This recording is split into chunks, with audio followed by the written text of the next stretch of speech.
Selamat berjumpa kembali dalam layanan audio Sahabat Seperjalanan. Hari ini adalah hari Rabu 19 Februari 2025. Tema renungan saat teduh kita dengan judul Berbagi dan Rasa Memiliki. Firman Tuhan terambil dalam Kisah Rasul pasal keempat ayat yang ke-32 sampai dengan ke-33. Demikian bunyi firman Allah. Adapun kumpulan orang yang telah percaya itu mereka sehati dan sejiwa dan tidak seorang pun yang berkata bahwa sesuatu kepunyaannya adalah miliknya sendiri, tetapi segala sesuatu adalah kepunyaan mereka bersama. Dan dengan kuasa yang besar, rasul-rasul memberi kesaksian tentang kebangkitan Tuhan Yesus, dan mereka semua hidup dalam kasih karunia yang berlimpah-limpah. Mari kita berdoa. Bapa di dalam sorga, biarlah kami belajar dari kehidupan jemaat mula-mula. Kami menjadi orang yang bisa saling memiliki satu dengan yang lain, sehingga kami bisa melakukan tindakan berbagi. Dalam nama Tuhan Yesus kami berdoa, amin. Shalom sahabat seperjalanan yang dikasihi Tuhan, berbagi dan rasa memiliki. Kalau kita bicara tentang ini sifat yang baik, tetapi bagaimana dengan sifat yang buruk, yaitu orang yang pelit dan tidak pernah berbagi dan tidak punya rasa memiliki. Orang yang rakus itu tidak bisa berbagi dan tidak bisa rasa memiliki. Orang yang kemudian tidak disentuh oleh kasih Allah, maka hidupnya hanya mengasihi diri sendiri, dia akan menjadi orang yang sulit berbagi, apalagi rasa memiliki. Orang yang di dalam hidupnya hanya berpusat kepada diri sendiri dan tidak pernah dilatih bagaimana hidup itu bisa menjadi berkat buat orang lain, sehingga hidupnya boleh dikategorikan sebagai orang yang egois. Orang egois sulit berbagi dan tidak akan punya rasa memiliki.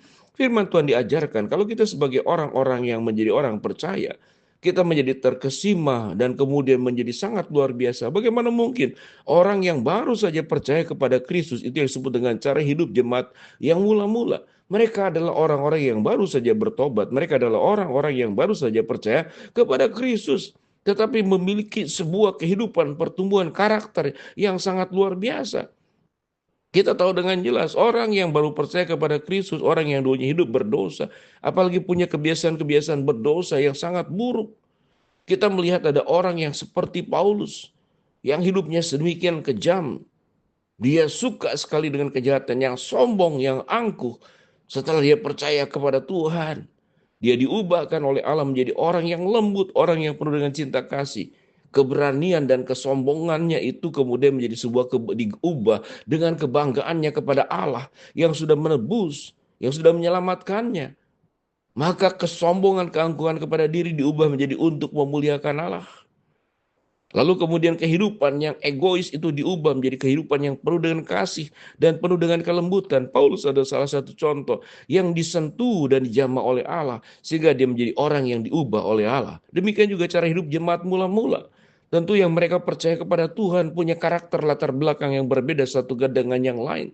Tetapi catatan Alkitab, setelah mereka percaya kepada Allah, mereka menjadi orang yang mudah berbagi dan rasa memiliki. Apa catatan Alkitab? Dari Kisah Rasul pasal 4 ayat 32 sampai ke 37. Saya akan bacakan seluruh ayat ini secara lengkap. Adapun kumpulan orang-orang yang telah percaya itu mereka sehati sejiwa dan tidak seorang pun yang berkata bahwa sesuatu dari kepunyaannya adalah miliknya sendiri, tetapi segala sesuatu adalah kepunyaan mereka bersama. Dan dengan kuasa yang besar, rasul-rasul memberi kesaksian tentang kebangkitan Tuhan, dan mereka semua hidup dalam kasih karunia yang berlimpah-limpah. Sebab tidak ada seorang pun yang kekurangan di antara mereka, karena semua orang yang mempunyai tanah atau rumah menjual kepunyaannya itu, dan hasil penjualannya itu mereka bawa dan mereka letakkan di depan kaki rasul-rasul, lalu dibagi-bagikannya kepada setiap orang sesuai dengan keperluannya. Demikian pula Yusuf oleh rasul-rasul disebut Barnabas, artinya anak penghiburan, seorang Lewi dari Siprus yang menjual ladang miliknya, lalu membawa uangnya itu meletakkannya di depan kaki rasul-rasul. Sebuah tindakan berbagi yang kelihatan sekali dengan penuh dengan kerelaan. Bagaimana mungkin orang dalam rangka berbagi?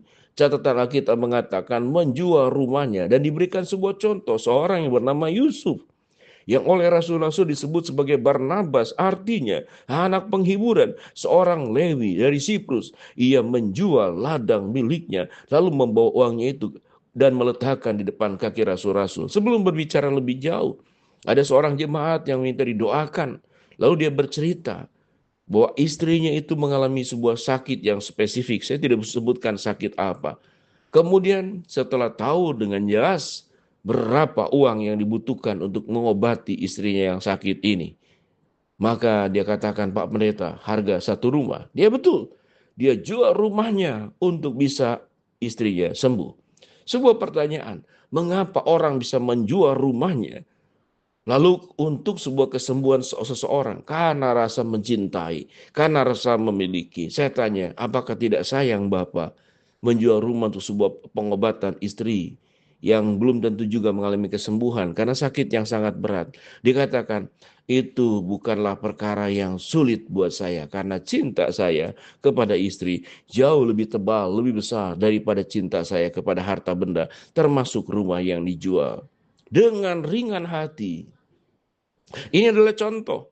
Jadi berbagi, menolong orang lain, menyatakan kasih, tidak pernah akan menjadi sesuatu yang sangat berat. Karena mengapa? Karena rasa memiliki. Demikian juga kalau kita berbicara tentang lebih jauh. Mengapa Yesus mau tinggalkan sorga, datang ke dalam dunia, lahir di kandang domba yang indah, mati di atas kayu salib. Mengapa semuanya melakukan, apakah berat Yesus melakukan semuanya itu? Tidak. Karena Yesus ingin berbagi kasih, bukan hanya berbagi, melimpahkan kasih. Dan karena Yesus terasa memiliki kita sebagai orang yang butuh diselamatkan, tindakan Yesus tidak hanya menjual rumah, tapi memberikan nyawanya untuk kita sebagai sahabat-sahabat, sebagai domba-domba yang sesat untuk kembali ke dalam pangkuannya. Tindakan itu dilakukan dengan sangat tidak penuh dengan beban. Karena mengapa? Karena ada kasih. Demikian juga tindakan-tindakan kita. Kalau kita sebagai anak-anak Tuhan saling menolong. Kalau memang pada dasarnya pelit, rakus, seperti catatan tadi, egois, sudah pelit, sudah rakus, sudah egois, maka berbagi sedikit saja itu akan dirasa berat.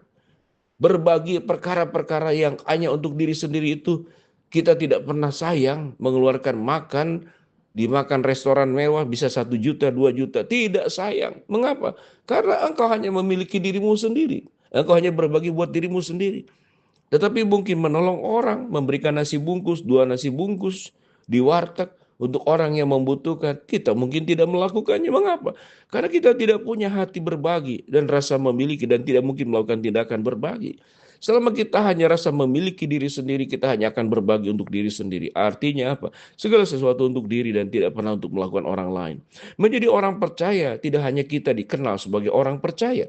Orang yang sudah disebut sebagai pengikut-pengikut Kristus. Tetapi ada hal yang jauh lebih penting. Engkau melakukan tindakan-tindakan yang dilakukan oleh Kristus. Sehingga ada 2 hal. Percaya kepada Kristus dan diselamatkan. Yang kedua, melakukan tindakan-tindakan Kristus. Karena Kristus sudah memberikan contoh dan teladan. Apa kita melakukannya? Kalau kita melakukannya, kita menjadi orang-orang seperti jemaat yang mula-mula. Cara hidupnya sedemikian luar biasa. Kita akan menjadi seperti Yusuf yang oleh rasul-rasul disebut sebagai Barnabas, artinya anak penghiburan. Seorang Lewi dari Siprus yang menjual ladang miliknya, lalu membawa uangnya itu dan meletakkannya di depan kaki rasul-rasul. Apakah kita akan melakukan sebuah perkara yang sangat luar biasa seperti ini? Akan bisa dan akan terjadi kalau kita punya rasa memiliki yang sama seperti jemaat mula-mula, dan kita akan melakukan cara berbagi yang sama seperti jemaat mula-mula. Mari kita berdoa. Bapa dalam surga, terima kasih buat kebenaran firman yang kami pelajari. Hamba-Mu berdoa buat sahabat seperjalanan yang sakit, Tuhan jamah sembuhkan. Sahabat seperjalanan yang sedang menghadapi masalah, Tuhan bukakan jalan. Sahabat seperjalanan yang sedang berdoa mengharapkan sesuatu, Tuhan kabulkan dengan cara dan waktu Tuhan yang terbaik. Di dalam nama Tuhan Yesus kami berdoa. Amin.